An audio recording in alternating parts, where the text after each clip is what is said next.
ರಾಜ್ಯದ ಯುವಜನತೆಯ ಕನಸಿನೊಂದಿಗೆ ಆಟವಾಡುತ್ತಿರುವ ಸರ್ಕಾರದ ವಿರುದ್ಧ ಅಖಿಲ ಭಾರತ ವಿದ್ಯಾರ್ಥಿ ಪರಿಷತ್ ಎಬಿವಿಪಿ ತೀವ್ರ ಆಕ್ರೋಶ ವ್ಯಕ್ತಪಡಿಸಿದ್ದು, ಪಶುಸಂಗೋಪನೆ ಇಲಾಖೆ ಹಾಗೂ ಕೆಪಿಎಸ್ಸಿ ನೇಮಕಾತಿಯಲ್ಲಿ ನಡೆದಿರುವ ಕೋಟ್ಯಾಂತರ ರೂಪಾಯಿ ಭ್ರಷ್ಟಾಚಾರದ ಕುರಿತು ಉನ್ನತ ಮಟ್ಟದ ತನಿಖೆ ನಡೆಸುವಂತೆ ಆಗ್ರಹಿಸಿದೆ.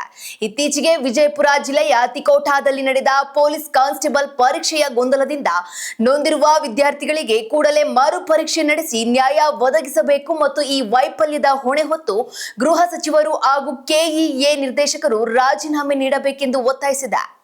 ಅಲ್ಲದೆ ರಾಜ್ಯದ ಶಾಲೆಗಳಲ್ಲಿ ಶೂನ್ಯ ಪ್ರವೇಶಾತಿ ಹೆಚ್ಚಲು ಶಿಕ್ಷಣ ಇಲಾಖೆಯ ನಿರ್ಲಕ್ಷ್ಯವೇ ಕಾರಣವಾಗಿದ್ದು, ಕೂಡಲೇ ಖಾಲಿ ಇರುವ ಶಿಕ್ಷಕರ ಹುದ್ದೆಗಳನ್ನು ಕಾಯಂ ಆಗಿ ಭರ್ತಿ ಮಾಡಬೇಕೆಂದು ಆಗ್ರಹಿಸಿ ಎಬಿವಿಪಿ ರಾಜ್ಯದಾದ್ಯಂತ ಉಗ್ರ ಹೋರಾಟಕ್ಕೆ ಕರೆ ನೀಡಿದೆ.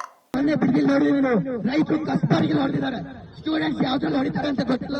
ಅವರು ಬಿಲ್ಡಿಂಗ್ ಸರಿ ಮಾಡಬೇಕು. ಡಿಪ್ಲೊಮಾ ಕಾಲೇಜಿನ ಬಿಲ್ಡಿಂಗ್ 8 ವರ್ಷ ಆಗಿದೆ, ಆಗ್ಲೇ ಅಲ್ಲೆಲ್ಲ ಕ್ರ್ಯಾಕ್ ಬಂದಿದೆ. ರಿಟರ್ನ್ ವಾಲ್ ಬಂಕ್ ಕೂಡ ಇವರು ಮಾಡ್ಕೊಡ್ತಾ ಇಲ್ಲ. ಶಾಸಕರು ನೋಡ್ಕೊಂಡಿದ್ದಾರೆ ಅಂದ್ರೆ ಯಾವ್ದೇ ಕಾರ್ಯಕ್ರಮಕ್ಕೆ ಬರೋದು ಏನು ಪ್ರತಿಭಟನೆ ಮಾಡೋದಕ್ಕೂ ಅಲೋ ಮಾಡಲ್ಲ.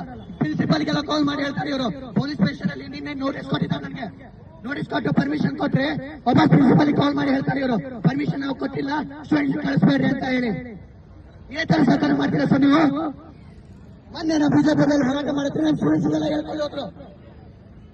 ಅದಕ್ಕೆ ಈ ಪ್ರತಿಭಟನೆ ತಹಶೀಲ್ದಾರ್ ಸರ್ ತಂದು ಕಡೆಯಿಂದ ಲೆಟರ್ ತಗೋವರೆಗೂ ನಾವು ಈ ಪ್ರತಿಭಟನೆ ನಿಲ್ಸಲ್ಲ. ಭಾರತ್ ಮಾತಾ ಕಿ